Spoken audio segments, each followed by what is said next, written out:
Yang saya tuliskan di papan tulis ini adalah hadis riwayat Imam Ahmad. Hadis ini dinyatakan sahih oleh Syekh Ahmad Syakir, dinyatakan hasan oleh Syekh Muhammad Nasiruddin Al-Albani. Hadis ini Rasulullah SAW menyebutkan, takunun nubuwah fikum masya'allah an takun,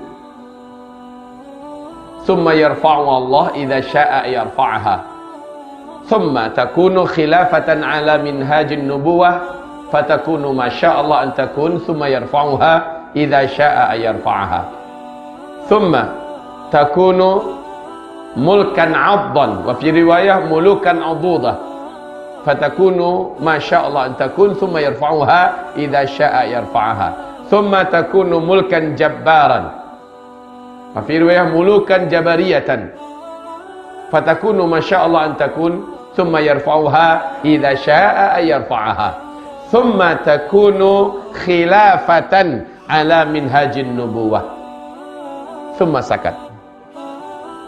Artinya adalah sejak saya diutus sampai kalian semua meninggal dunia. Macam mana cerita meninggal dunia? Tadi sudah saya singgung tadi. Perhatikan ke whiteboard. Tidaklah terjadi kiamat, kata Rasulullah sallallahu alaihi wasallam, sampai berlaku terlebih dahulu 10 tanda besar kiamat. 10 tanda besar kiamat ini seperti 10 butir-butir marjan. Satu butir marjan berlubang di bawah tembus sampai ke atas, sehingga dapat dimasukkan satu tali. Maka satu butir marjan dengan butir marjan yang lain terhubung oleh tali di tengah-tengahnya, dan di bagian bawah tali dikasih simpul, sehingga tertahanlah butir-butir marjan itu. Kata Rasulullah, iyuqta'u silk, ketika simpul tersebut diputus, digunting, apa yang berlaku tuan-tuan? Meluncurlah butiran yang paling bawah. Butir pertama jatuh, yang kedua macam mana? Menyusul. Lama jaraknya atau langsung? Langsung, cepat. Cep, cep, cep, cep, cep, cep, cep, cep. 10 butiran itu akan keluar.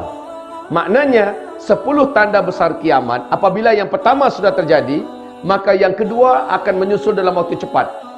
Jaraknya tidak pakai 1000 tahun atau 100 tahun, 10 tahun, tidak, tapi dalam waktu yang sangat berdekatan. Dan 10 tanda besar kiamat ini seluruh dunia akan merasakan, menyaksikannya. 10 tanda besar kiamat ini, 4-nya akan terjadi pada fase keempat. Ini tanda besar kiamat yang pertama.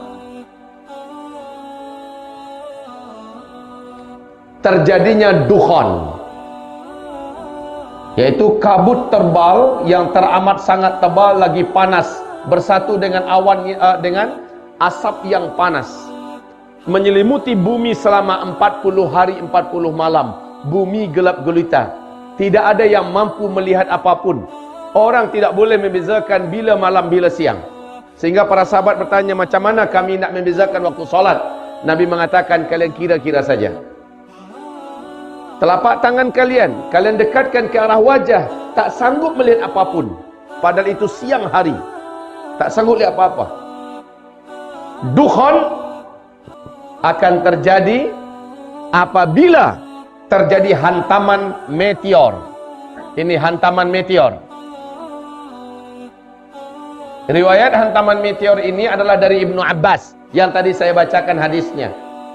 Ketika meteor mendekati bumi, Ibnu Abbas yakin besok dukhan sudah dimulai. Dari mana Ibnu Abbas tahu? Dia bukan seorang astronomi, bukan seorang ahli fisika, tapi beliau mengetahui masalah ini. Pasti Rasulullah yang menginformasikan kepada sahabat. Dari mana Rasulullah tahu? Pasti Allah yang memberi ilmu kepada Nabi Muhammad. Jadi hantaman meteor inilah yang akan menimbulkan dukhan. Saya katakan tadi ada simpul di bawah. Ketika simpul itu diputus, keluarlah yang pertama. Simpul itu adalah meteor. Meteor ini merubah kehidupan secara total di muka bumi. Rasulullah bersabda, setelah meteor ini nanti kalian semua kembali ke zaman seperti saya, zaman seperti beliau, yaitu kenderaan kalian kembali kepada kuda, senjata kalian akan kembali kepada pedang, panah, tombak. Thumma udtum min haitsu bada'tum wa udtum min haitsu bada'tum wa udtum min haitsu bada'tum. Nanti kalian semua kembali seperti zaman sekarang. Jadi jangan heran kalau seorang ahli fisika dunia, bapak fisika dunia, namanya Albert Einstein. Apa kata beliau ketika ditanya oleh 2000 wartawan seluruh dunia, 2000 jurnalis seluruh dunia bertanya kepadanya, kira-kira menurut pandangan engkau seperti apa perang dunia ketiga? Semula dia tidak nak menjawab, tapi karena dipaksa akhirnya dia menjawab. Apa kata Albert Einstein? Saya tak tahu senjata apa yang akan kalian gunakan dalam perang dunia ketiga, tapi yang pasti semua teknologi modern, semua senjata canggih yang hari ini kalian ciptakan untuk perang dunia ketiga, semuanya tidak ada yang boleh digunakan. Kalian semua nanti akan perang dengan senjata manual. Masya Allah. Seorang Albert Einstein menjawab demikian. Steve Jobs, kita masih ingat dengan nama ini? Termasuk orang terkaya di dunia, pemilik Apple. Sebelum matinya, di hadapan ribuan karyawannya, dia berpidato. Dan pidatonya ini sudah ditranslate ke seluruh bahasa dunia. Kalau di newspaper kami, Republika di Indonesia, terbit 2 kali terbitan. Apa pernyataan Steve Jobs? Setelah saya nanti tidak ada, setelah nanti saya mati, kalian semua tak lama lagi kembali ke zaman batu. Ini pernyataan Steve Jobs. Steve Jobs, Albert Einstein bukan orang bodoh. Mereka adalah para saintis, para ilmuwan, ahli. Dan mereka bicara bahwa masa depan tanpa teknologi. Padahal kita sekarang sedang mulai menuju puncak teknologi. Ternyata Rasulullah mengatakan kalian semua nanti akan kembali ke zaman kuda, akan kembali ke zaman tombak, panah, dan pedang. Itulah cara kalian hidup saat itu nanti. Maka Masya Allah kaum muslimin, meteor akan menabrak bumi di akhir zaman, kata Rasulullah, akan menimbulkan petaka besar di muka bumi, sehingga dukhan dimulai. Dan dukhan ini adalah azab bagi orang-orang kafir, azab bagi orang Islam yang suka maksiat, suka dosa. Tapi kata Rasulullah, orang beriman yang amalnya bagus, orang beriman yang soleh dan taat, sebelum hantaman meteor lalu terjadi dukhan, ketika dukhan terjadi, orang beriman selamat semuanya. Orang beriman yang soleh, yang taat, selamat semua. Tapi orang kafir, orang Islam yang hobi maksiat, suka buat dosa, mereka tersiksa seperti orang kafir dan orang musyrik. Kulit mereka akan melecup, dada mereka bagaikan terasa terbakar, kedua bola mata seperti tidak lepas daripada tempatnya, panas. Hanya iman dan amal solehlah yang akan menyelamatkan pada masa hantaman meteor. Baik, kapan meteor ini akan terjadi? Fi hadhil ummah khasfun wa maskhun wa qadhfun. Pada umat ini nanti, kata Rasulullah, akan terjadi khasaf.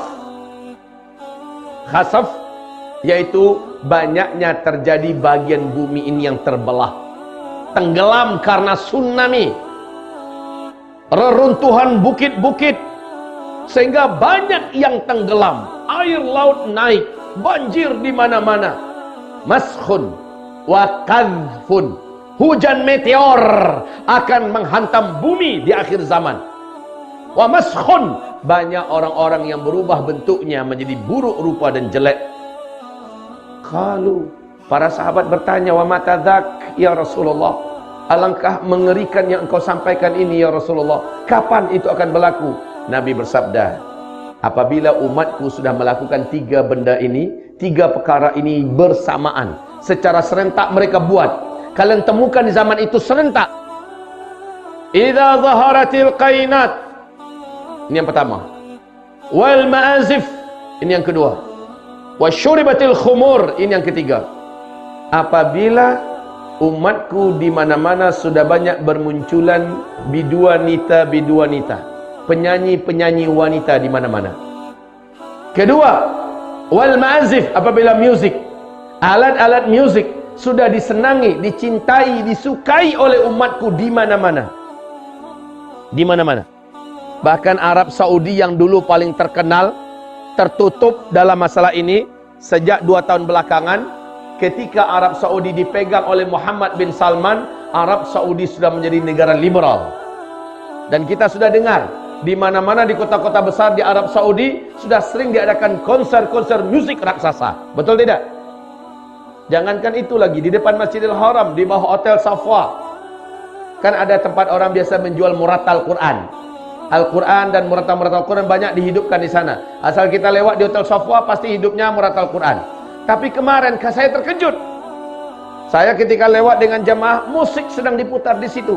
Ada jamaah kita yang berang, karena ini Masjidil Haram, ini mutar musik. Lalu ditanya pakai bahasa Inggris, apa yang kamu lakukan ini? Ini Masjidil Haram, ini tanah haram. Kenapa kamu putar musik? Apa kata dia? Kenapa awak yang sibuk? Kenapa awak yang ribut? Kerajaan kami sudah membolehkan. Inna lillahi wa inna ilaihi. Ini yang dimaksud oleh Rasulullah, apabila musik sudah disenangi, disukai, dan banyak ditemukan di tengah umatku di mana-mana. Yang ketiga, wasyuribatil khumur, apabila benda-benda memabukkan, barang-barang memabukkan sudah menyebar dan beredar di tengah umatku di mana-mana, maka pada saat itulah meteor akan menghantam bumi. NASA Amerika Serikat sudah mengumumkan ancaman bumi ke depan. Para pakar astronomi dunia sudah mengumumkan ada peluang bumi kita mengalami hantaman meteor.